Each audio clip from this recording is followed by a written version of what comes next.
Hi there guys, welcome to another Jiu-Jitsu technique video. Today we're looking at the defense from top position butterfly. When you're in someone's butterfly guard, what is the first thing you need to look out for?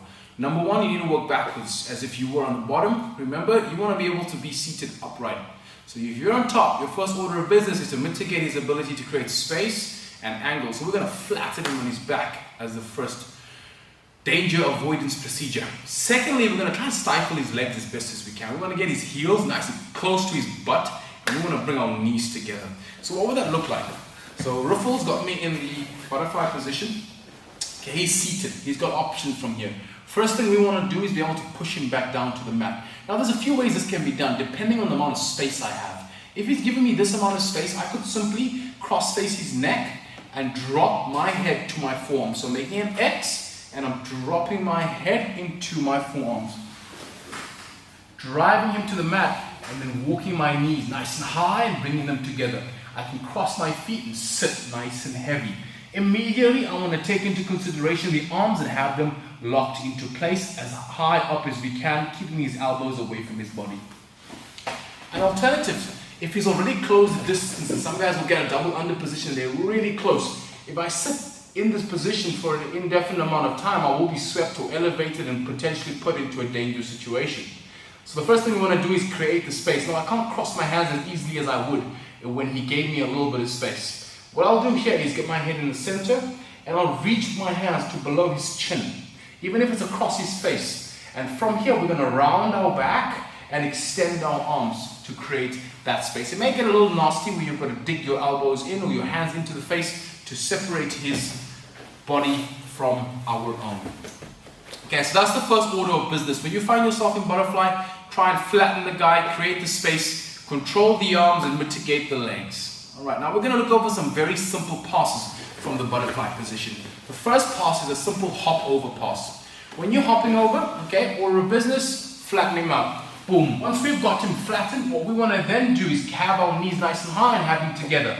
If I'm hopping over to the left, if I'm passing on the left, rules of just will imply that my head goes into the far side hip. So my head's coming to the right, my body's passing to the left.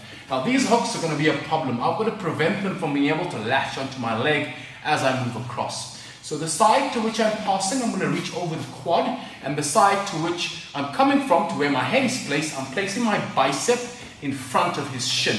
So my bicep will come in the front of his shin on the far side. So his far leg can't follow me through. I'll get pressure on, get my bum up, and I can either hop or step over the knee. So this is what it would look like.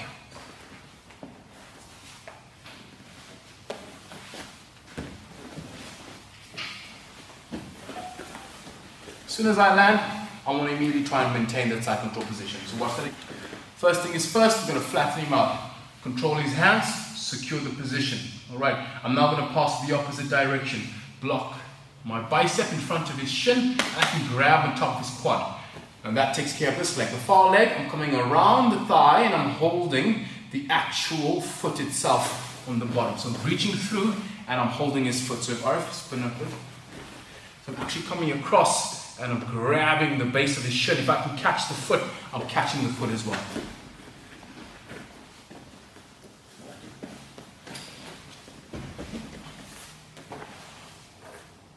As you clear the leg, make sure you wedge his hip with your knee and your elbow on the far side as quick as you can to be able to progress to an alternative position.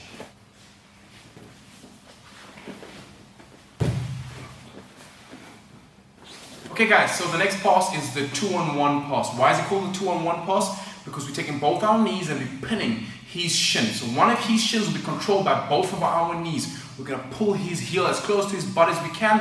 We're going to pass our legs around his knee, and thereafter we're going to take side control position.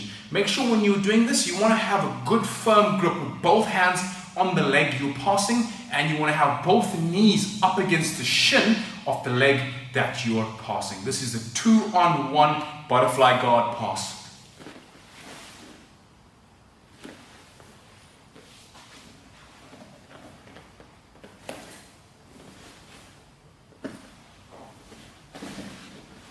Getting the focus on my head is autofocus. First thing I want to be able to do is block the leg on the same side. If I'm passing to the left, The leg on that side is the leg that's going to have two of my knees on the one shin. My head goes to the far side. Both of my hands, I'm going to try and take a grip off that leg. Okay, the leg to which I'm going to pass around. So my left hand comes across the top of the thigh, and I'm like cupping the bottom of the shin. So my hands are cupping the bottom of the opponent's shin. This leg is also supporting me in keeping that leg in check by bringing his heel as close to his butt as possible. My far hand is coming around the far thigh, almost as close to his butt as possible, and is grabbing the same foot, so that I got two hands on this one foot. Okay, again, circumnavigating that far leg. 1, 2, 3.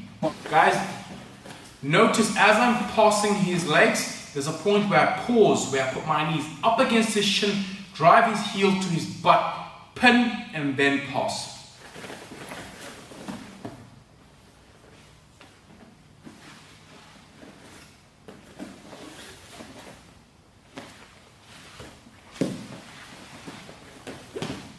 When I'm passing that position, make sure that as my knee blocks his hip, I slowly shift my weight up to his chest, and my hand on the near side disconnects. Now I'm only controlling the leg with one hand. That hand goes high around the head, and then I bring my far leg around and transition into a side control position. Watch that again.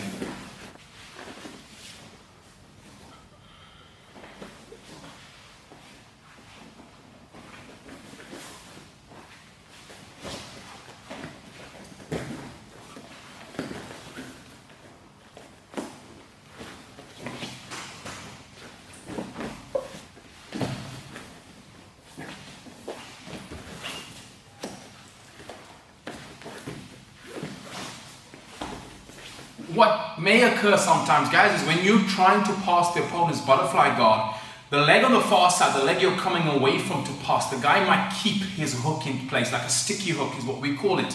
So we tried the 2-in-1 pass, but in doing so, we couldn't relinquish the far side hook. Which hook am I referring to? So if I was here in the butterfly guard, right, if I'm passing to my right of Arif, Rufi's legs are going to catch my far side leg, so that when I try and move, the leg's not going to allow me to move.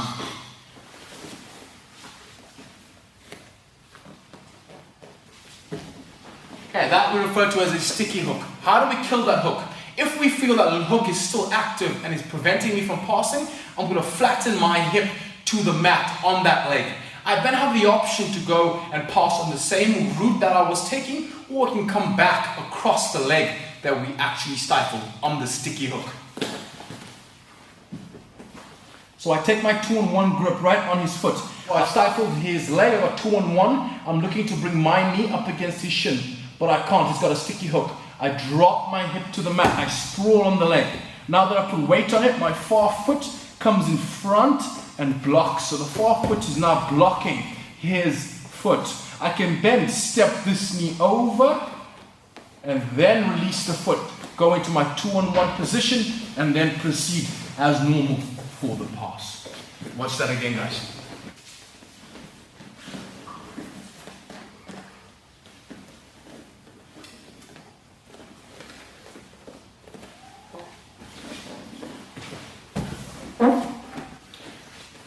Now I can also kill the sticky hook by going along the same side. As I begin to pass, he gets the sticky hook in play. I can't do it, so I sprawl, I hook, and now I move my head from this side to the other. And I complete the pass to the side of the sticky hook. Watch that one more time.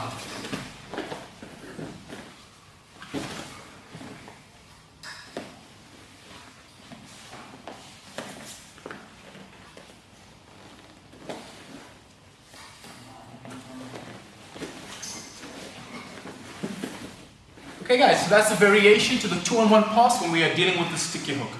The final thing we're going to look at is how to counter a very typical reaction from the butterfly guard. A typical reaction, being a guy knows what he's doing, if he's on his back, he's trying to operate in his butterfly position, he can't move until he gets you to step away from him, to move away so he can sit up. In that process of sitting us up, we're going to try and exploit a little loophole and pass.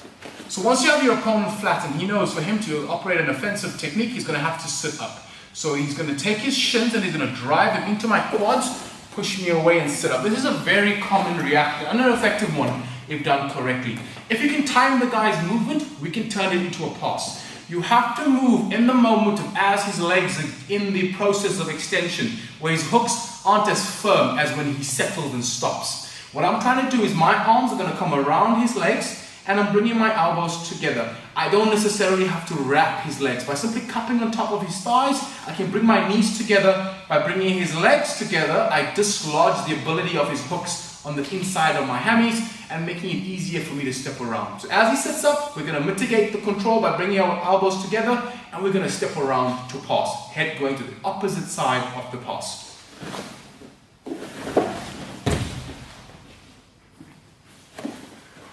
This has to be done in one motion. If you stop and pause, you will make this technique harder to achieve.